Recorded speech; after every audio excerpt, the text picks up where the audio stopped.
माणसं एका व्यक्तीच्या असायचा फायदा घेऊन जबरदस्ती करणारा कोण रे तू? गुरुवा. आता दुर्वा.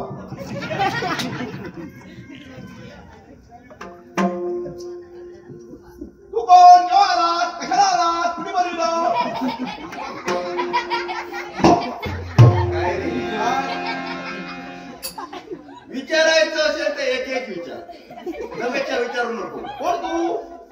नाव माझं कीर्तिध्वज, राहण्याचं वतीस्थान कामरूप नगरी. काय चाललं होतंय? हे चाललं होतं ते तुला कळत नाही? नाही. एवढा अज्ञान आहे? मला पुष्कळ कळतं, हा. पण दुसऱ्याचं पाहून अंदाज लावण्यापेक्षा स्वतः विचारलेलं बरं म्हणून विचारतो. हे प्रेम. प्रेम चाललंय. मग प्रेम करायला घरात तुमच्या जागा नाही की माणसं भरपूर आहे? अरे जागा भरपूर आहे. देवाच्या कृपेनं जागेला तोटाच नाही. आणि माणसं म्हणती तर त्या परमेश्वरानं खरोखरच भरपूर माणसं दिली. नाही, हे मी का विचारलं? कशासाठी? प्रेम प्रत्येकाला जरूर करावं, हा? पण समाजाचा विचार करून समाजाची बंधनं पाळून जे प्रेम केलं जातं त्याला संस्कार म्हणतात. बरोबर. आणि असं येणाऱ्या जाण्याच्या मार्गावर उघड्यावर करतात त्यांना निर्लज्ज म्हणतात. तुम्ही कोण? मी हे जे करतो आहे ते स्वतःच्या स्वार्थासाठी करतो आहे. समाजाचा विचार करणे एवढा माझ्याजवळ वेळच नाही. काय रे? स्वतःच्या स्वार्थासाठी हे सगळं चाललंय. होय. नाव काय तुझं? नाव माझं जन्मराजा जन्म झाला कोणता म्हणून स्थान कळलं? नाव सांग. हा. बाकी काय सांगू? आता काय करणार? नाव माझं ताम्रासूर. म्हणजे पाताळ भुवन आपलं वस्तीस्थान. निश्चितच. पाताळ भुवनातून इथं मृत्यूलोकात प्रेम करायला काय वातावरणात बदल म्हणून की काय? मृत्यू लोकांचा थोडा अंदाज घ्यावा. अंदाज घेऊ नको, कारण या आमच्या मृत्यूलोकाच्या ठिकाणी सकाळच्या प्रहरीत थंडी असते, दुपार लावून संध्याकाळी पाऊस. हे वातावरण तुला सहन होणार नाही. हे वातावरण कसं सहन करावं हिच्यासाठी मी कोणत्याही थराला जाऊ शकतो. लक्षात ठेव. काय रे दानवेश्वर, संप्रत तुझ्याजवळ पाहिल्यानंतर तू पाताळ बोलतला, हिच्याजवळ पाहिलं ही मृत्यू लोकातली. बरोबर. मग मला एक सांग, काय पाताळ भुवन तुला मृत्यू लोकाच्या ठिकाणी प्रेम करायला आला, इकडे कोण तुला देत नाही की तिकडे तुझं लग्न होत नाही म्हणून इकडे आला? काहीतरी बोलू नको. कसं माहितीये, एखादा युवक ज्यावेळी आमची मुलगी शोधतो ना, तेव्हा का माहितीये, जवळच्या ना त्याच्या भानगडी माहित असतात. तसं तुझ्या बाबतीत नाही ना, तिकडे तुझ्या भानगडी माहित म्हणून इकडे मुलगी शोधायला आला. अशातला भाग नाही. मग माझ्या पाताळ भुवनाच्या ठिकाणी कन्या नाहीत असं भाग नाही. देत नाही. देत नाही असंही म्हणू नको. राजकारता असल्याकडे कोण देणार नाही, पण मी करत नाही. कारण अशा तऱ्हेचं सौंदर्य जीवनातून केव्हा दूर जाणारच नाही. असं वाटतंय हे सौंदर्य केव्हा मिटिंग येईल असं वाटू लागलं. हे भाव अशा तऱ्हेचं सौंदर्य माझ्या पाताळ भुवनात नाही, म्हणून इच्छाशी मी लग्न करण्याचा इच्छा तुझी योग्य आहे, मी नाही म्हणत नाही. कारण प्रत्येकाला वाटत असतं आपल्या जीवनात सहचारिणी पत्नी म्हणून लाभावी ती सौंदर्यवान. बरोबर. पण जर का तिची संमती असती निश्चितच चाललं असतं, पण ज्या ठिकाणी तिची संमती नाही, जबरदस्ती करण्याचा अधिकार तुला पोचत नाही. माझी संमती आहे, हिची संमती नाही तीच मिळवतो आहे. जर का जबरदस्तीने संमती मिळवण्याचा प्रयत्न करत असतील, तिच्या मुखातील धावाचा एक शब्द तुला आवाज उच्चारताना इथपर्यंत आलोय. घडलेला प्रकार मी माझ्या नेत्रानं पाहिलंय. तुला भयमुक्त करण्यासाठी तुझ्या जीवनाचा शेवट करावा लागेल. आमचा स्वभाव असा आहे, ते सहजासहजी मागून मिळत नाही, ते जबरदस्तीने हिसकावून घेणं ही आमची सवय आहे. हे कृत्य फक्त प्राण्याचं झालं. जे मागून मिळत नाही ते हिसकावून प्राणी घेतो, आणि प्राण्यात तुझ्या फरक रचना करणार जर का सहजासहजी सांगू नाही करत तुझ्या जीवनाचा शेवट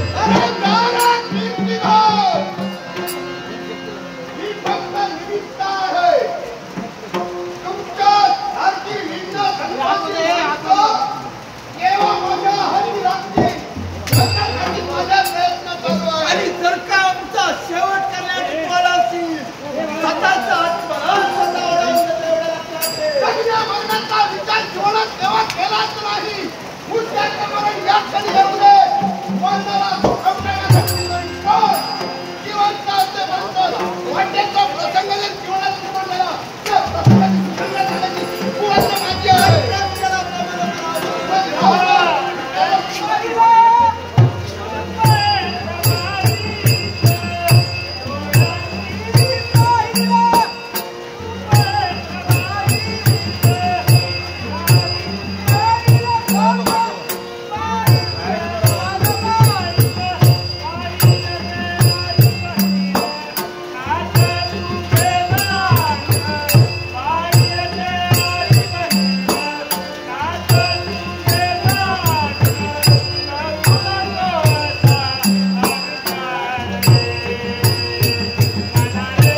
वर्ष का थांबिलास मरणाच्या भीतीने मनाच्या ठिकाणी काहीतरी बोलायचं नाही आता तोंडाची घडी करायला आणि मला बरं होणार. घरी करायला येते.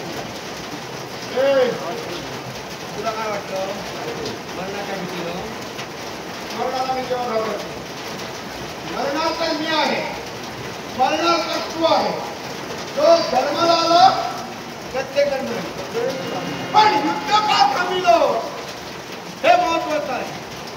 युद्ध थांबण्याचं कारण एक आहे. मी माझ्या पहिल्याला तेव्हा ठार मारला तेव्हा ठार मारले जाणार पळून जातो. पळून जाण्यासाठी आलो पळून जाणं माझ्या रक्तातच नाही. मी जाणार निश्चित जाणार स्वतःच्या पायाला चालत नाही. चालत जाण्यापेक्षा सरपटत जा पण जाताना भिजत जाणारे हे हो दुसरी गोष्ट मी माझ्या महिलेला पहिल्या भेटीत ठार मारत नाही आणि समाज कदाचित जर त्याच महिन्याची दुसरी वेळ घडणारी तर त्याला मी गंभीर उभा राहून तेव्हा ये कसा ये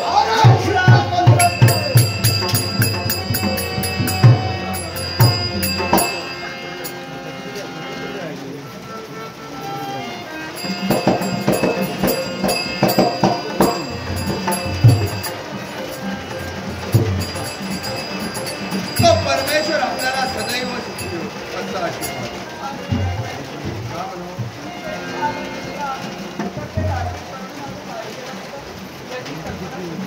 अशा वेळी मी वेळेच्या आधी हजर होतो. आजच नेमका उशीर झाला.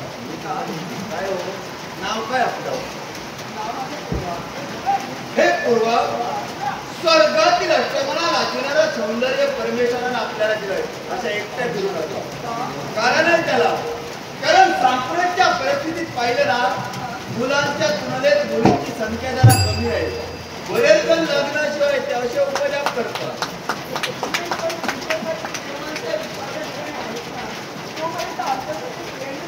प्रत्येक वेळी आमच्याकडे देव माणूस येते सांगता येत नाही.